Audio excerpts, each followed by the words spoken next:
오늘 저는 여러분과 함께 좋은 인간관계라는 제목으로 말씀을 나누겠습니다.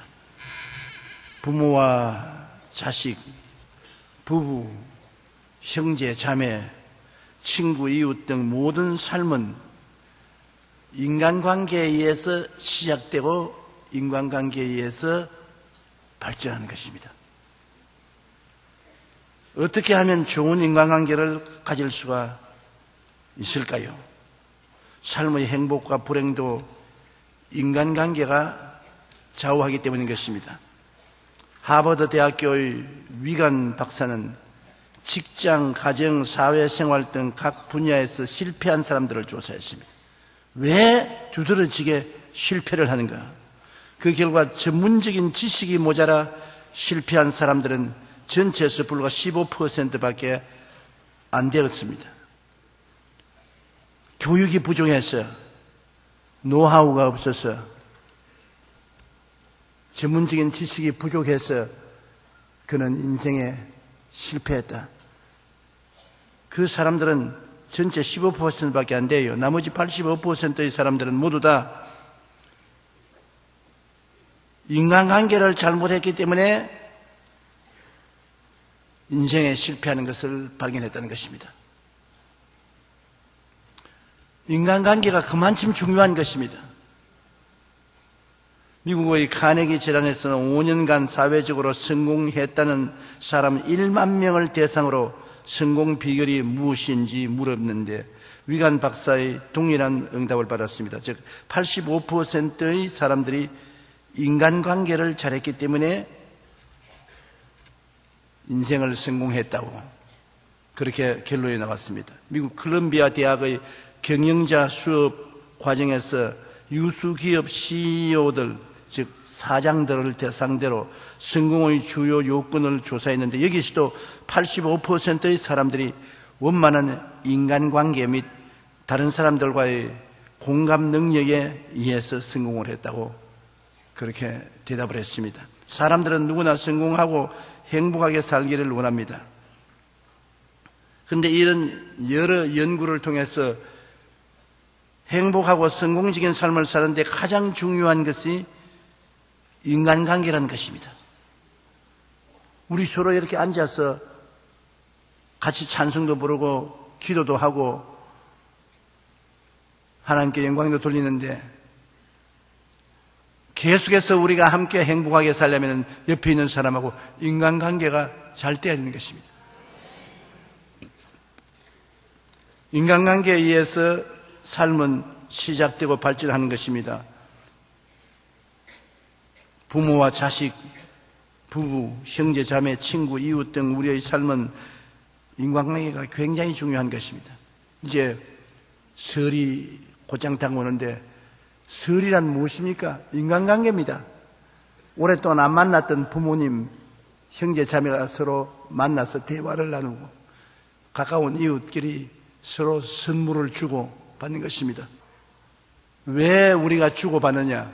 인간관계를 원만히 갖기 위한 것입니다. 받아 맛이 아니라 먹어 맛이 아니라 사랑을 느끼기 때문에 그것이 중요한 것입니다. 삶의 행복과 불행도 이와 같은 인간관계가 좌우하는 것입니다. 어떻게 하면 좋은 인간관계를 가질 수 있을까요? 한 가정에서 부부간에 결혼해서 사는 것도 다른 여러 가지 행복과 불행의 요건이 있겠지만은 가장 중요한 것이 인간관계인 것입니다. 그러면 첫째로 우리가 좋은 인간관계를 가기 위해서는 상대를 잘 이해를 해야 되는 것입니다. 우리가 서로 같이 인간관계를 가지고 살면 이해를 해야 되는데 이해하지 못할 일들이 굉장히 많아요. 상대가 갖고 있는 생각을 이해해야 되고 상대가 느끼는 감정을 느껴야 돼요. 내 감정대로만 해서는 안 되지요. 로마서 12장 15절로 16절에 즐거워하는 자들과 함께 즐거워하고 우는 자들과 함께 울라. 서로 마음을 같이하며 높은 데 마음을 두지 말고 도리어 낮은 데 처하며 스스로 지혜 있는 체 하지 말라. 즐거워하는 자와 함께 즐거워하고 우는 자와 함께 울라. 대단한 명령이십니다. 즐거워하는 자에 가서 울면 안 되고 우는 자에 가서 하하하하 웃으면 모욕을 주는 것이 되고 마는 것입니다. 상대가 느끼는 감정을 이해하고 따라야 되는 것입니다. 미국의 유타 대학에서 실행한 연구 결과에 의하면 좋지 않은 부부관계가 건강에 나쁜 영향을 줄 수 있다는 것입니다. 많은 부부가 나이를 먹으면서 건강이 굉장히 중요한데 부부간에 인간관계가 좋지 않으면 그것이 나쁜 건강의 원인이 될 수 있다는 것입니다. 우리 성경에 보면 히브리서 11장에 보이는 것은 나타난 것으로 말미암아 된 것이 아니라 했습니다. 눈에 보이는 것은 당연히 눈에 보이는 그 자체 때문에 되는 것이 아니라 안 보이는 것이 그 원인이 되어서 보이는 것이 있다는 것입니다.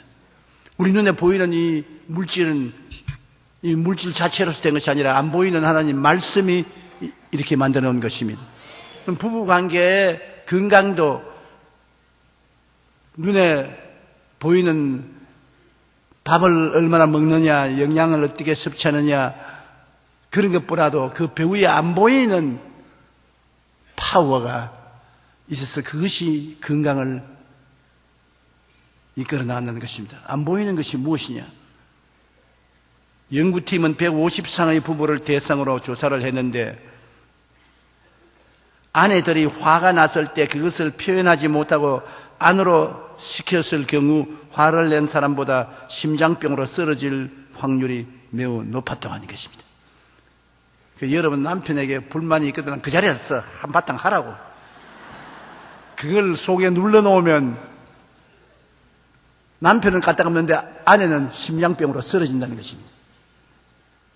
화를 풀어놓는 것이 좋다 그 말인 것입니다. 그렇다고 해서 밤낮으로 큰 소리하고 싸우면 안 되고 꼭 속에 있는 거 풀어놓고 싶으면 풀어놓고 또 남편 된 여러분 아내가 불평을 말하고 원망을 하거들랑 이해하고 동정해서 그걸 들어주라는 것입니다.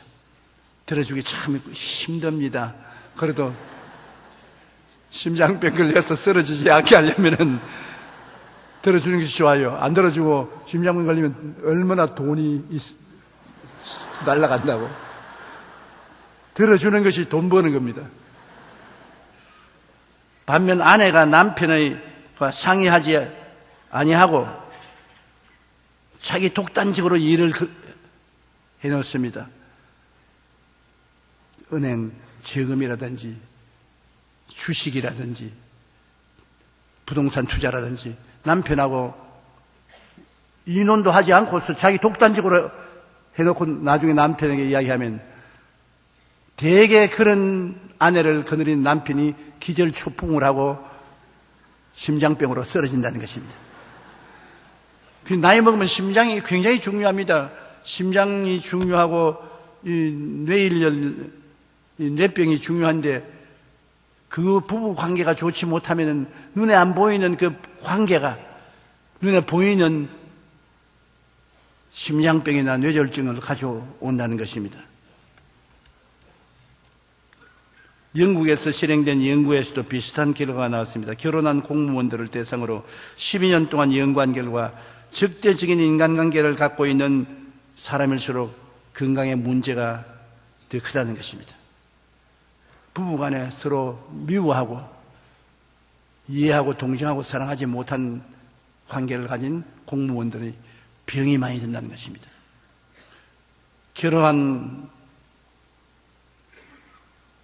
공무원들 가슴에 통증을 느끼거나 심장마비를 느끼고 심장의 질환에 걸리는 공무원들은 일반 사람들보다 부부간의 관계가 나쁜 사람이 그렇게 걸리는데 한 34%가 일반 사람보다 많이 심장병에 걸린다는 것입니다. 우리는 좋은 관계를 맺기 위해서는 상대의 생각과 감정을 존중해야 되는 것입니다. 상대가 어떤 생각을 가지느냐, 어떤 감정을 가지고 있느냐, 그걸 이해해야 되는 것입니다. 와, 오늘 조 목사 거창스러운 소리 하네. 여러분, 나도 그렇게 못하고 있습니다. 그러니까 오늘 제가 여러분께 설교하는 것, 여러분 들으라고 하는 것이 아니라 날 들으라고 하고 있는 것입니다. 지금 날 보고 설교하고 있기 때문에 제가 담대하게 여러분에게 설교하는데, 우리 아내 된 여러분, 남편 된 여러분, 우리 함께 이해하고 동정하고 생각을 같이 해서 하나님이 주신 인생을 행복하게 한번 살아보십시다. 방송인인 이수경 씨는 맛있는 대화법이라는 책에서 대화의 요령을 잘 설명하고 있어요. 특별히 저자는 방송인으로서 말을 많이 하는 직업을 가지고 있습니다. 방송을 하니까 말을 많이 해야 되잖아요. 그런데 무엇보다도 잘 듣는 것이 최고의 대화라고 그는 강조하고 있습니다. 또한 말을 잘하는 비결에 대해서 1, 2, 3의 법칙을 강조하는데, 1대 2대 3의 법칙이란 하나를 이야기했으면 둘을 듣고 셋은 그렇다고 맞장구를 치라는 것입니다. 말은 하나만 하고 두 번은 듣고 세 번은 옳소, 옳지거리, 옳지거리, 그렇게 맞장구를 치라는 것입니다. 상대가 말을 했을 때 맞장구를 쳐주는 것은 내가 상대방의 말에 귀를 기울이고 있다는 것을 드러내는 것입니다. 참 남의 말을 들어주기가 힘이 듭니다. 그 남의 말 이야기하는데 자기는 공중 쳐다보고 오른편 보고 왼편 보고 손톱 만지고, 이렇게 되면은 나하고 대화하러 온 사람에게 모욕을 가하는 것이란 말입니다. 그러면 뭐 어떻게 하냐? 맞장구를 쳐줘야 돼요. 말하면 그래요. 아, 그렇고 말고. 아이고, 얼마나 괴롭겠습니까? 아이고, 얼마나 힘들었습니까? 정말 수고했네요. 참 훌륭하네요.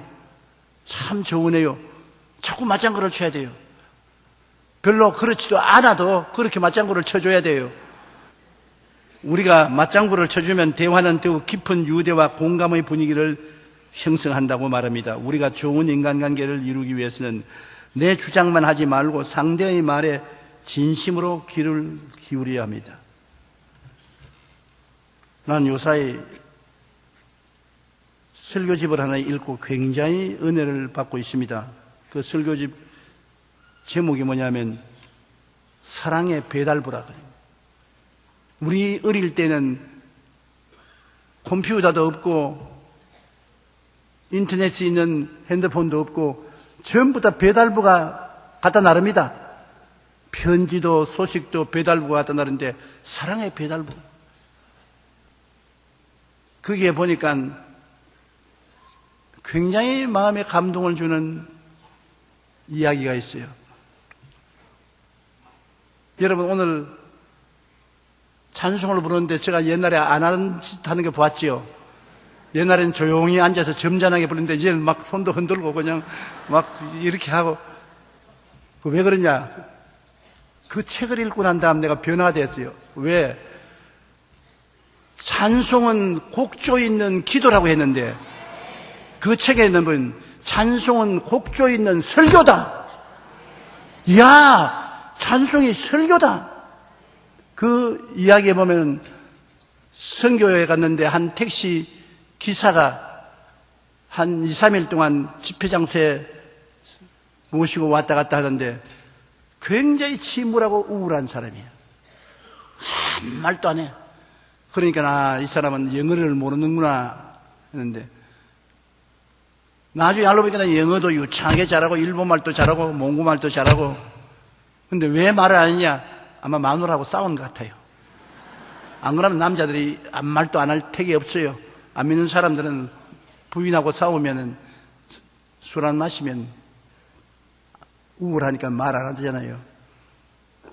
그런데 마지막 날을 막 웃고 교회에 나오겠다고 했는데 어떻게 그러냐니까 마지막 날 찬송을 했어요. 찬송을 막 하니까 몽고말로 찬송을 하니까 이분이 찬송을 듣고 같이 찬송을 부르고 난 다음에 예수 믿기로 작정을 했는데 찬송이 설교가 됐어. 그분에게는 곡조 있는 기도가 될 뿐 아니라 곡조 있는 설교가 됐어요. 그 찬송에 있는 설교를 듣고 변화를 받았어요. 나는 그 읽고 난 다음에 야, 찬송을 우울하게 나 앉아서 들어서는 안 되겠구나. 저도 늘 생각하기를 찬송이 조금만 길어지면 아이 쓸데없이 너무나 찬송을 길게 한다. 내가 설교를 해야 되는데 시간 다 빼앗아 먹는다. 찬송이 좀 짧게 하면 좋겠다. 그렇게 생각했는데 아, 그거 아니구나. 찬송이 곡조에 있는 설교구나. 성령께서 내 설교보다도 찬송까지 보태서 곡조에 있는 설교를 하니 듣는 사람의 마음이 얼마나 변화되겠느냐. 그래, 그 다음부터 나도 곡조 있는 설교할 때 나도 따라서 춤도 추고 곡조에 붙여서 즐겁게 찬송해야 되겠다. 그때부터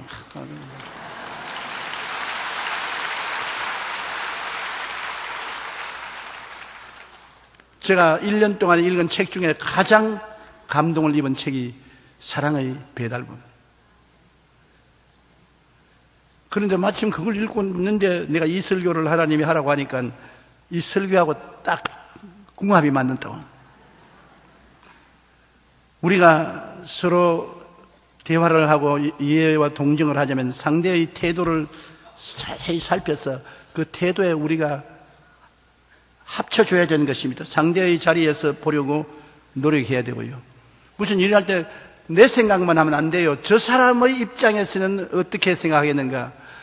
내 입장에서만 자꾸 내가 말하면 안 되잖아요.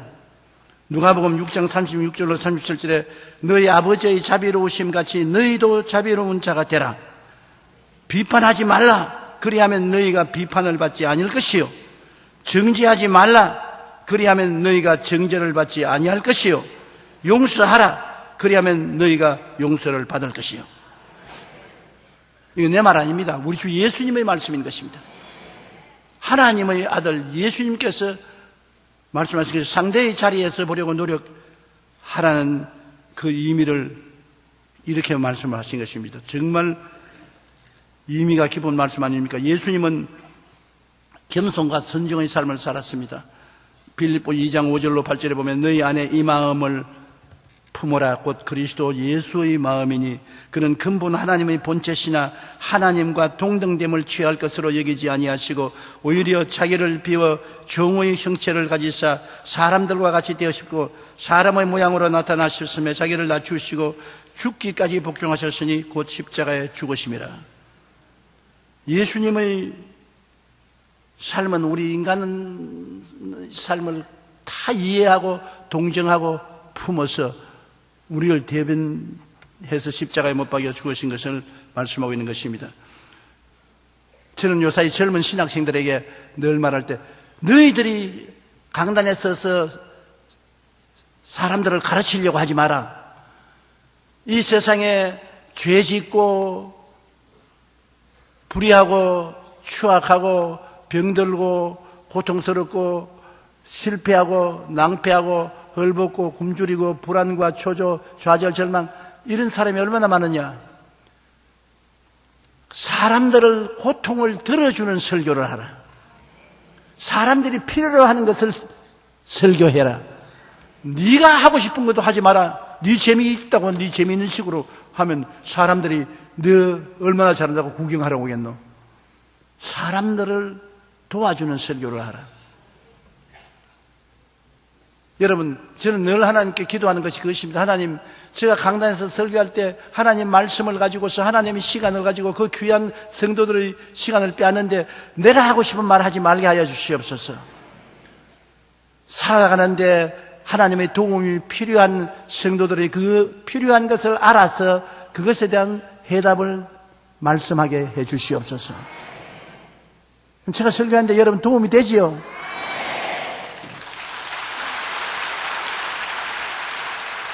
경험이 없는 목사일수록 자기 소리 자꾸 한다고. 그러나 경험이 많을수록 성도들이나 교회에 참석하는 사람들의 마음의 고통과 괴로움을 말씀으로 해결해 주려고 노력한다고요. 대답은 여기에 있었는데 우리가 주의 종이 되는 것은 평신도보다도 성경을 더 잘 알고 있고 많이 알고 있고 공부하기 때문에 대답은 성경에서 드려야지 인간의 생각으로 해서는 안 되는 것입니다. 우리가 상대의 생각과 마음을 이해하고 그들의 형편과 처지를 공감할 때 성공적인 인생을 만들 수 있는 것은 상대의 마음의 생각과 형편을 이해하는 데 있는 것입니다. 둘째로 좋은 인간관계는 동정을 해야 돼요. 냉정한 마음을 가지고는 좋은 인간관계가 안 되는 것입니다. 동정을 해야 돼요. 내 주장만 하지 말고 상대의 말에 귀를 기울여야 되는 것입니다. 오늘날 바쁜 세계, 이기주의적인 세상에 사람들이 남의 말 안 들으려고 그래요. 자기 말만 일방적으로 자꾸 하죠. 그리고 상대적인 말을 듣는데도 방법이 있어요. 여러분, 왜 하나님이 여러분에게 입은 하나를 주셨는데 귀는 두 개나 주셨습니까? 입보다도 두 배나 많이 들으라, 그 말인 것입니다. 가정에서도 남편에게 말하는 것보다도 두 배나 이야기를 들어주십시오. 그러면 남편이 자기 아내를 좋아할 것입니다. 그러나 대개 아내는 여성들은 말 잘하잖아요. 그래서 남편이 입 열기도 전에 그냥 몇 배로 그냥 말을 하니까 정신이 아뜩해지고 말거든요. 제일 불안한 것은 집에 들어가서 부인이 원망 불평 탄식할 때 남편이 불안합니다. 마음에 공포심이 마음에 들어옵니다. 그래서 될 수 있으면 집에 일찍 안 들어오려고 변명하라고, 오늘 뭐 일이 많은데 잡무가 많은데 특별한 손님을 만나는데, 그런 것 참말도 있지만은 내가 보기에는 90%가 거짓말입니다. 왜냐하면 집에 들어와서 부인하고 많은 시간 안 가지고 빨리 자려고. 왜냐하면 부인의 말을 듣는 것을 불안해 느끼는 것입니다. 그러므로 내 주장만 하지 말고 상대의 말에 귀를 기울여,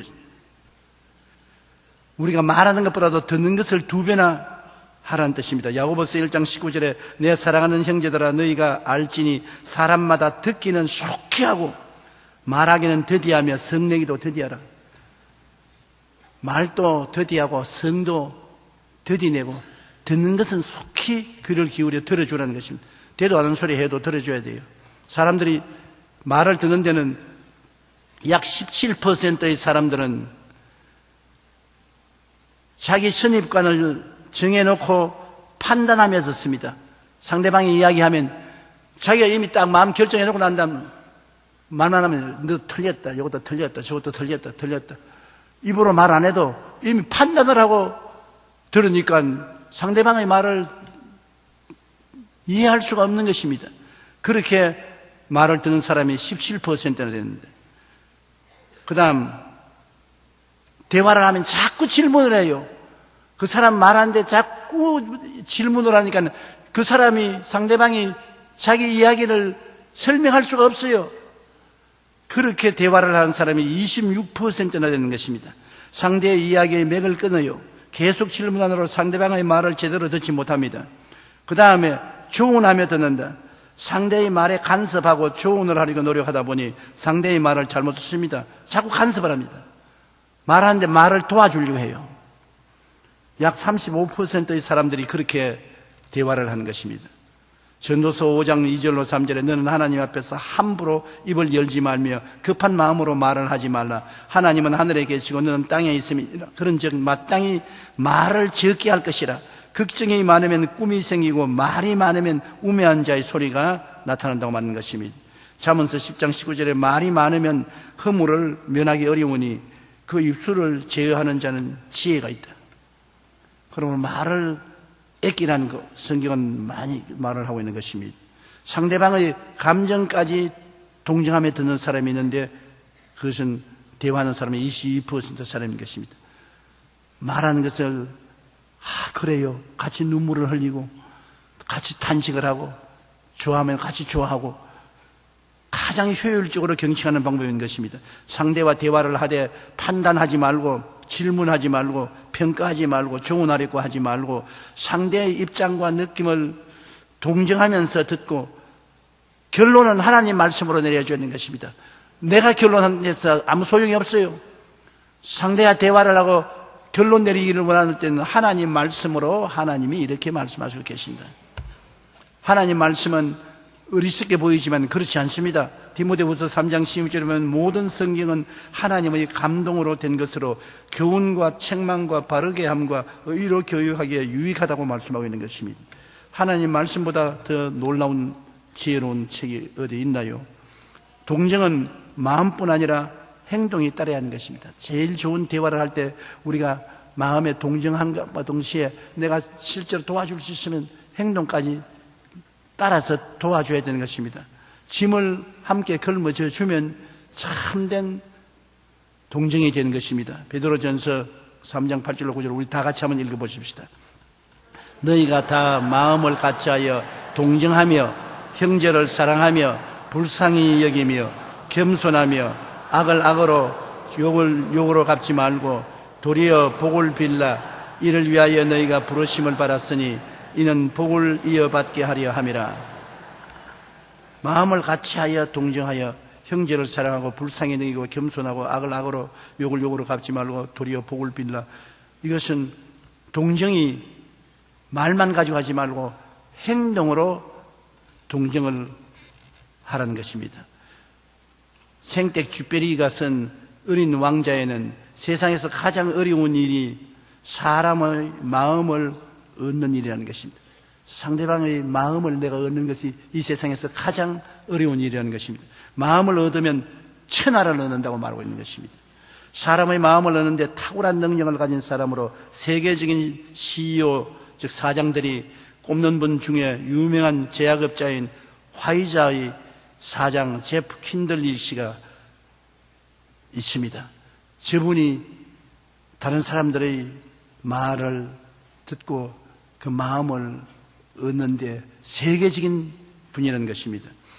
그가 어떻게 하여 사람의 마음을 얻는데 탁월한 능력을 발휘하는 것을 알아보니 남의 말을 잘 들어주는 습관이 그것이었습니다. 그는 틈만 나면 듣는데 많은 노력과 시간을 기울인 것입니다.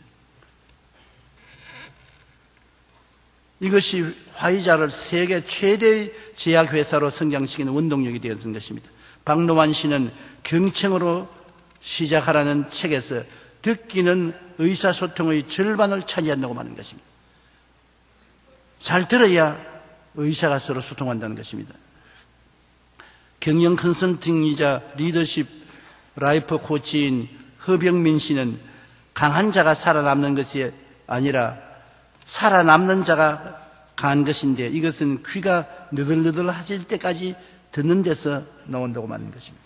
살아남기 위해서는 귀가 느들느들하도록 들으라는 것입니다. 그러니 얼마나 들으라는 것입니까? 한 가정에서도 부부간에 가장 들어줘야 되는데 참 미안하게도 우리가 안 들어주기 때문에 그게 부부간에 언제나 담이 되는 것입니다. 우리의 믿음도 들음에서 나옵니다. 하나님 말씀도 믿음은 들음에서 나며 들음은 그리스도의 말씀으로 말미암다 했습니다. 마찬가지로 우리가 좋은 인간관계를 갖고 행복하고 성공적인 삶을 살기 위해서는 10번, 100번 강조해도 모자람이 없는 것이 바로 상대의 말에 귀를 기울여야 한다는 것입니다. 이 세상에서 우리가 똑같은 마음을 가지고 똑같은 생각을 하는 것은 좀처럼 없습니다. 그렇기 때문에 서로 이해하고 동정해야 된다는 것이 되는 것입니다. 이런 유머가 있어요. 어느 집에 부인이 남편이 담배를 너무 피워요. 늘 담배 연기가 가득하고 남편은 담배 안 피게 하기 위해서 아무리 부탁을 해도 남편이 들은 채 많지 않은 것입니다. 근데 하루아침에 대문 밖에 신문을 픽업하러 가서 신문을 보니까 대문짝만하게 담배를 많이 피우면 암에 걸린다. 그 기사가 길기 때문에 부인이 뛸 듯이 좋아했습니다. 자기 말은 안 들어도 이러한 전문가가 신문에 이렇게 냈는데 얼마나 좋으냐. 그래서 남편에게 그 신문을 들고 가서 여보 오늘 신문에 크게 났는데 담배를 많이 피우면 폐암에 걸린다고 해놨어요. 그러니까 그 남편이 그래? 그 사인펜 가져왔어요. 그 부인이 뛸 듯이 좋아했습니다. 금연하고 사인을 할 줄 알고. 그래서 사인펜을 가져오니까 남편이 뭐라고 정리하면은 신문 사절. 그리고 이것을 대문가에다 붙여라는 거예요. 부인이 기절초풍을 했습니다. 얼마나 다릅니까? 부인은 금연이라고 쓸 줄 아는데 남편은 이런 신문은 사절한다. 사람들이 서로 해석을 다르게 하고 인생을 살아가는 것입니다. 인디언의 기도문 중에는 이런 말이 있습니다. 우리가 남의 신을 신고 보름 동안 걸어보기 전에 남을 판단하거나 비난하는 일을 하지 말게 하옵소서. 그 상대방의 신을 보름 동안 신고 다니면 발에 맞는지 안 맞는지 알고 비난할 것이냐 안 할 것이냐 마음의 결정이 된다는 것입니다. 신호를 안 하고 난다면 상대방을 비난하면 안 된다는 거예요. 우리는 상대와 대화를 하되 판단하거나 질문, 평가, 조언하려고 할 것이 아니라 상대의 입장과 느낌을 동정하면서 듣고 하나님의 말씀으로 결론을 내려야 하는 것입니다. 그러므로 귀를 기울여서 동정을 하라. 셋째, 좋은 인간관계는 사랑을 하라.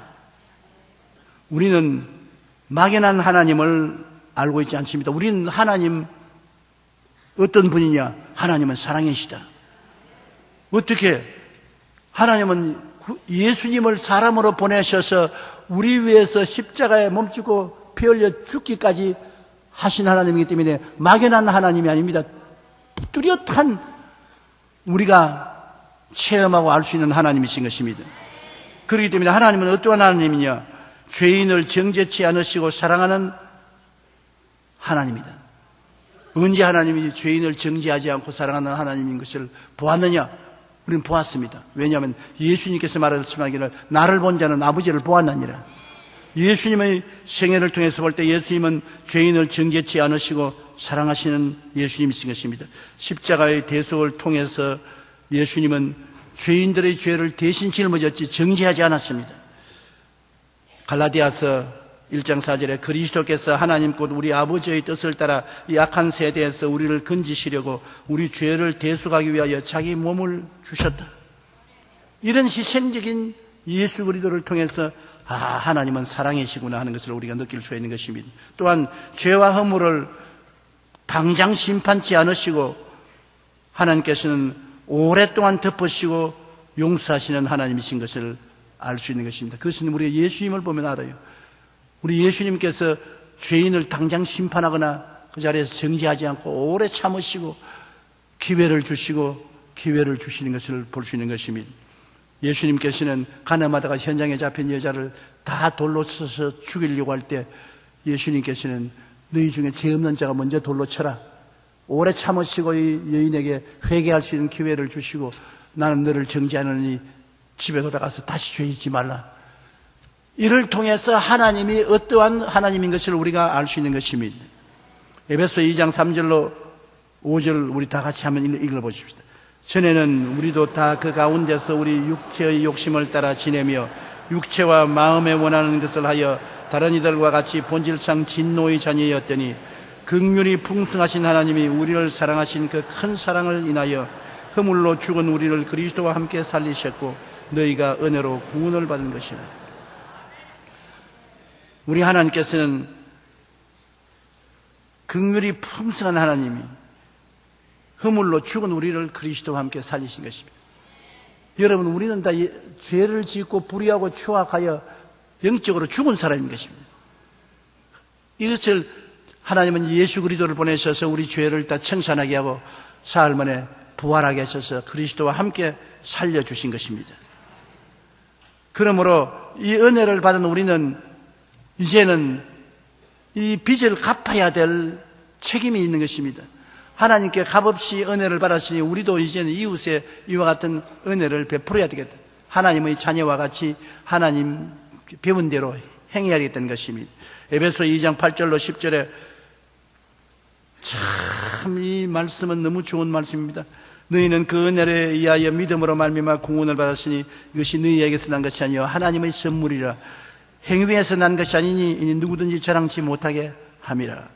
우리는 그가 만드신 바라 그리스도 예수 안에서 선한 일을 위하여 지으심을 받은 자니 이 일은 하나님이 전에 예비하사 우리로 그 가운데서 행하게 하려 하심이니라. 그 은혜를 인하여 믿음으로 말미암아 구원을 얻나니 이것이 우리에게서 난 것이 아니요 하나님의 선물이라. 행위에서 난 것이 아니니 누구든지 자랑치 못하게 하리라.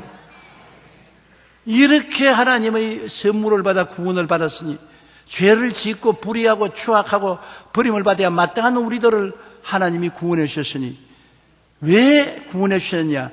우리도 이웃을 그 하나님의 사랑을 본받아 사랑을 베풀게 하려고 그렇게 하셨다는 것입니다. 하나님이 우리를 사랑하는 데는 우리도 하나님을 닮으라는 것입니다. 우리는 하나님을 아버지라고 부르는 것입니다. 여러분, 아버지는 자식들이 아버지를 닮기를 원하는 것입니다. 하나님 아버지를 우리는 닮아야 되는 것입니다.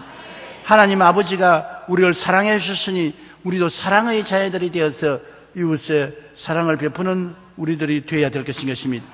누가복음 10장 27절로 28절에 내 마음을 다하며 목숨을 다하며 힘을 다하며 뜻을 다하여 주 너희 하나님을 사랑하고 또한 내 이웃을 내 자신과 같이 사랑하라 하였나니 예수께서 이르시되 내 대답이 옳도다 이를 행하라 그리하면 살리라.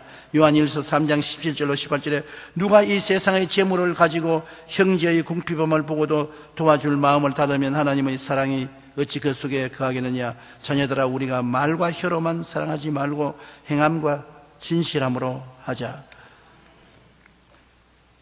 이 아메리칸 인디안들이 부메랑이라는 기계를 가지고 있는 것입니다. 이렇게 만든 나무 무기인데 탁 던지면 공중에 새를 딱 맞춰서 새를 떨어뜨리고 부메랑은 휙 내게로 돌아오는 것입니다. 그러므로 내가 무슨 일을 하고 난 다음 그것이 내게로 돌아오는 것은 부메랑이라고 하는 것입니다.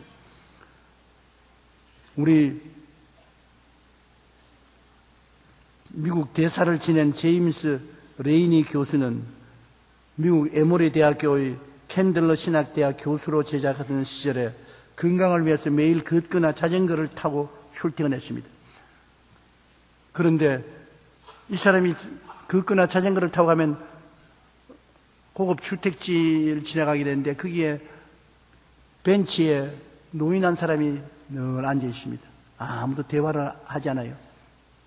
그래서 이 레이너 박사가 가다 오다 그 노인만 보면 앉아가 같이 이야기를 해주고 그 노인을 모시고 집에다 데려다 주고 정원에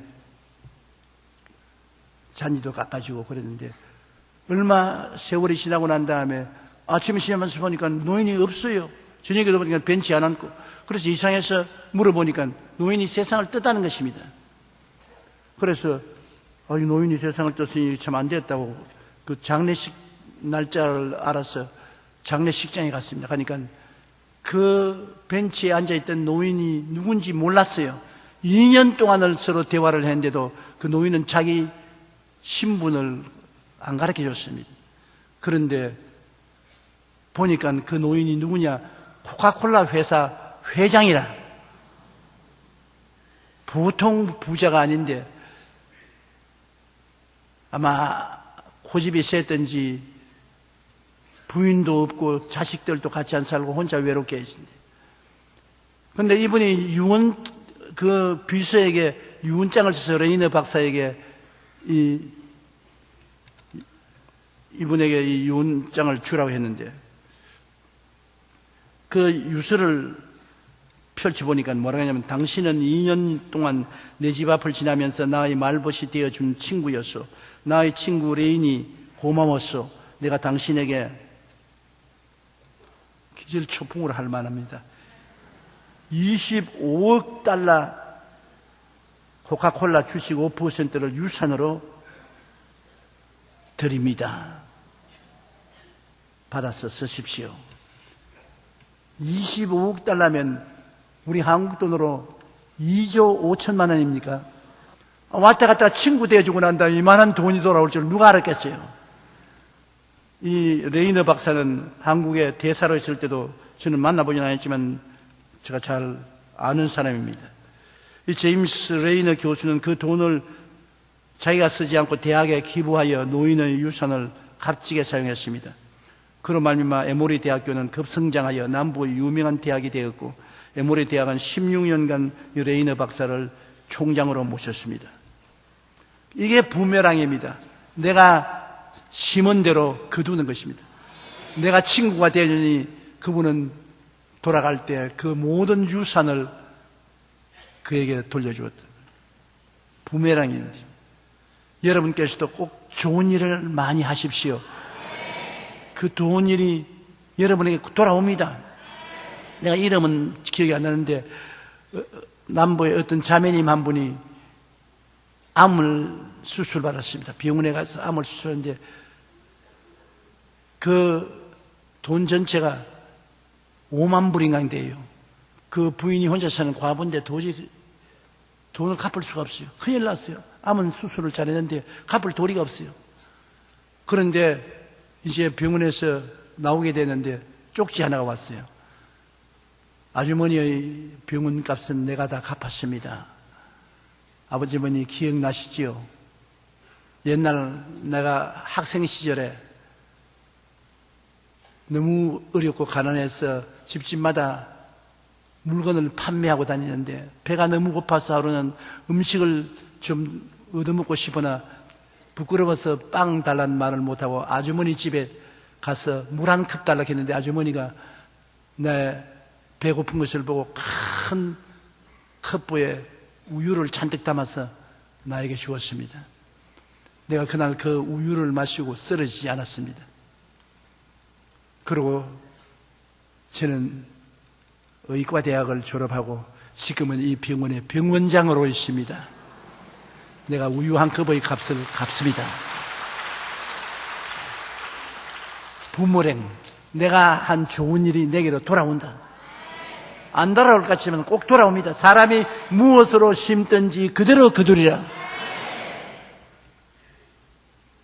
그러므로 아무리 세상이 각박하다 해도 하나님을 믿는 사람은 하나님 앞에서 행하는 것이기 때문에 눈에 보이는 것은 눈에 안 보이는 과거의 일이 열매를 맺어 오는 것입니다.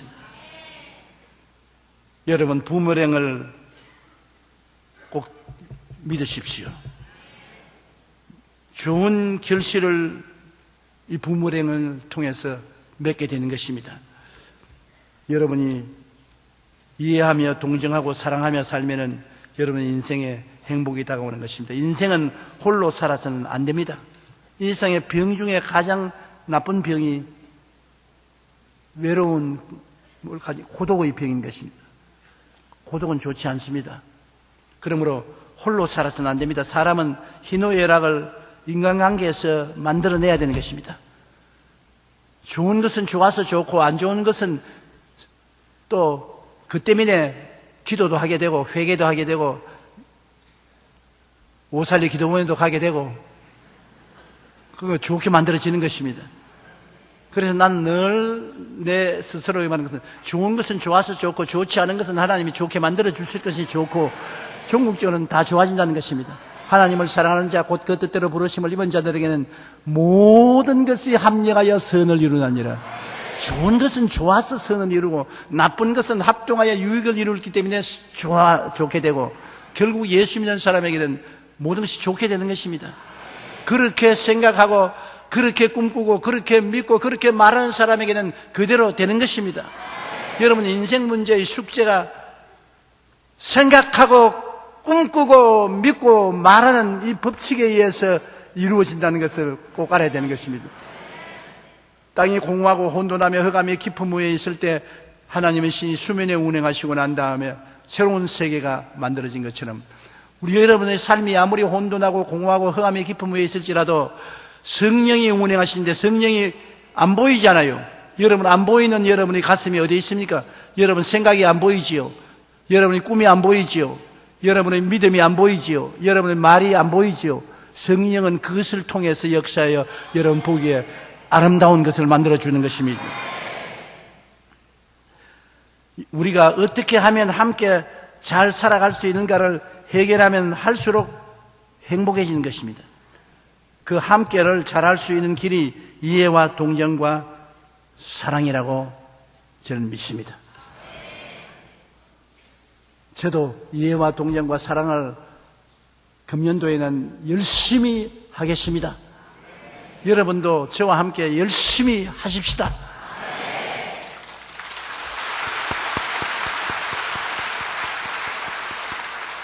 결국 인생은 한 번밖에 못 사는 것인데 하나님이 주신 이 한 번밖에 못 사는 인생을 행복하게 살아야 돼요.